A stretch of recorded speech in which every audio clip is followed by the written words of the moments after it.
Physical quantities and measurement. इस topic में जो आपकी न्यूमेरिकल्स हैं वो ज़्यादातर डेंसिटी बेस्ड हैं। तो न्यूमेरिकल्स करने से पहले हम इसकी कुछ थ्योरी को देख लेते हैं। डेंसिटी क्या होता है? Mass upon volume. मास क्या होता है? आप इसको एज अ वेट कंसिडर कर लीजिए। अब वॉल्यूम क्या होता है? वॉल्यूम जैसे ये है, इसमें ये आपको बॉक्स दिख रहा है, इसकी लेंथ भी है, विड्थ भी है, और ये लेंथ हो गई, ये लेंथ हो गई, ये विड्थ हो गई, और ये इसकी हाइट हो गई। तो जिसमें लेंथ, विड्थ और हाइट तीनों चीजें आए, इसके अब इस बॉक्स में कितनी चीज को रखा जा सकता है, उसी को हम उसका वॉल्यूम कहते हैं। ठीक, तो मास अपॉन वॉल्यूम यानी कि इसके अंदर कितनी चीज को रखा जा सकता है, कितने पास, उसको ही हम उसकी क्या कहते हैं? डेंसिटी। फॉर एग्जाम्पल, जैसे आप लोग गांव तो जाते ही होंगे या आसपास अपने छोटे शहर वगैरह में, वहां आपने देखा होगा छोटी छोटी बसें चलती हैं या फिर ऑटो वगैरह हैं जो पूरे भर के जाते हैं। तो स्टार्टिंग में क्या होता है, ऑटो वगैरह जो है वो क्या होते हैं? खाली होते हैं, एक दो सवारी होती है, बैठी होती है। तो क्या है? वॉल्यूम तो ज्यादा है पर पर्सन कम है, तो उससे क्या हो रहा है? आपके वहां पे मास कम है। तो इसमें मैं क्या समझाना चाह रही हूँ आपको कि जो डेंसिटी होती है वो मास के क्या होती है? डायरेक्टली प्रोपोर्शनल होती है। मतलब अगर मास बढ़ेगा तो डेंसिटी बढ़ेगी और मास कम होगा तो डेंसिटी कम होगी। आई होप समझ में आया होगा आप लोग को। तो वैसे ही इसके वॉल्यूम के उल्टा होता है। जो डेंसिटी होती है वो वॉल्यूम के इनडायरेक्टली प्रोपोर्शनल होती है। मतलब अगर वॉल्यूम बढ़ेगा तो डेंसिटी कम होगी, और अगर वॉल्यूम घटेगा तो डेंसिटी बढ़ेगी। वही अभी मैंने आपको बस का एग्जांपल दिया, तो उसमें क्या हो रहा था? मास जब कम था, लोग कम थे, तो क्या हो रहा था? डेंसिटी भी कम थी। जब लोग आए तो पास आके बैठेंगे तो क्या हो रही थी? डेंसिटी बढ़ रही थी। वहीं जब वॉल्यूम के केस में वॉल्यूम क्या हो रहा?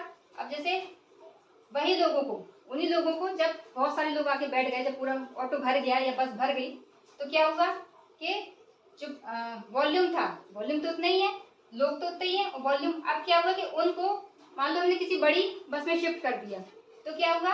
अब लोग आराम से बैठ पाएंगे।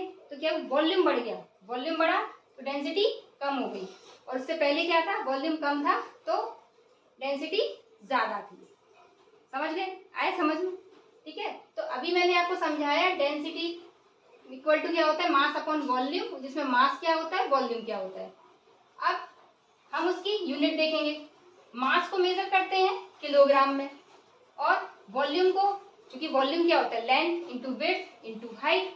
तो लेंथ, विड्थ और हाइट तीनों को ही हम किस में मेजर करते हैं? मीटर में। तो मीटर क्यूब, तो यूनिट क्या हो गई? किलोग्राम पर मीटर क्यूब। अब इसे ही हम ग्राम पर सेंटीमीटर क्यूब में भी कन्वर्ट कर सकते हैं, क्योंकि भाई किलोग्राम भी तो उसकी वेट की मेजरमेंट है कि नहीं है, और जो आपका सेंटीमीटर है वो आपके लेंथ का मेजरमेंट है। अब देखिए, अब ये 1 ग्राम और सेंटीमीटर क्यूब, इसको हम जब इसका रिलेशन जो किलोग्राम पर मीटर क्यूब के साथ कैसे होता है, देखिए 1 ग्राम इक्वल टू कितना होता है?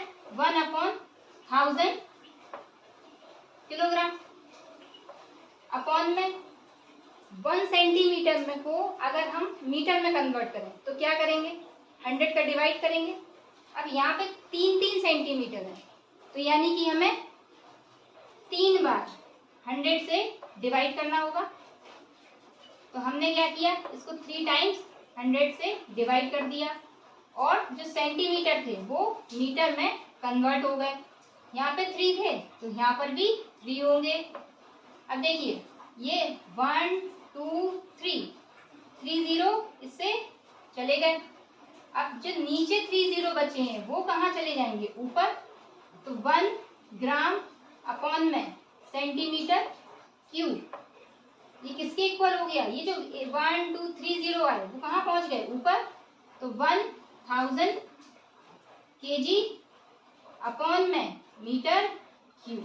तो तो ये एक रिलेशन निकल के आया कि 1 ग्राम अपॉन सेंटीमीटर क्यूब किसके इक्वल होता है 1000 kg अपॉन में मीटर क्यूब के। तो हो सकता सवाल आपको ऐसे दें, इससे ये निकालने को कह दें या इससे ये निकालने को कह दें, ठीक है। इसके अलावा हम इसे एक 1 ग्राम अपॉन में मिलीग्राम, तो 1 ग्राम पर मिलीग्राम बराबर में भी 1 ग्राम अपॉन सेंटीमीटर क्यूब या फिर 1000 kg अपॉन में मीटर क्यूब, ये तीनों ही क्या है आपके रिलेशन है।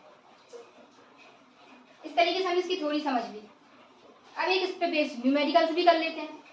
तो न्यूमेरिकल में कह रहा है कि एक क्यूबॉइड है, ये क्यूबॉइड ही था आपका, क्यूबॉइड शेप का था। इसमें इन्होंने देखो भाई हमें क्या निकालना है, फाइंड करनी है डेंसिटी। तो डेंसिटी का फॉर्मूला क्या है, मास अपॉन वॉल्यूम। तो उसके लिए हमें मास पता हो और वॉल्यूम पता हो तो हम फटाफट इसकी डेंसिटी निकाल देंगे। तो देखिए क्यूबॉइड जो था क्यूबॉइड शेप का है, तो इसकी इन्होंने क्या किया, इन्होंने आपको डायमेंशन दे दिया। इन्होंने डायरेक्ट वॉल्यूम नहीं दिया आपको, इन्होंने इसकी डायमेंशन दिया, उसका लेंथ दे दी, विड्थ दे दी, हाइट दे दी। तो हम वॉल्यूम निकाल सकते हैं। और मास, और ऊपर से क्या दे दिया, जो आयरन का जो क्यूबॉइड है उसका वेट दे दिया। तो यानी मास मिल गया हमको। मास कितना है 560 ग्राम। वॉल्यूम कितना है, वॉल्यूम डायरेक्ट ना देके इनडायरेक्टली दिया तो हम निकाल लेते हैं। 6 centimetre multiply by 4 centimetre multiply by 3 centimetre, ये कितना हो गया 6 4 जा 24 और 24 3 जा 72 सेंटीमीटर क्यूब। 1 2 3 सेंटीमीटर है तो वॉल्यूम कितना हो जाएगा 72 सेंटीमीटर क्यूब। अब हम इसकी डेंसिटी को निकाल सकते हैं। डेंसिटी मैं शॉर्ट में लिख रही हूँ। डेंसिटी इक्वल टू क्या होगा आपका मास अपॉन वॉल्यूम। मास कितना दिया हुआ है 560 ग्राम।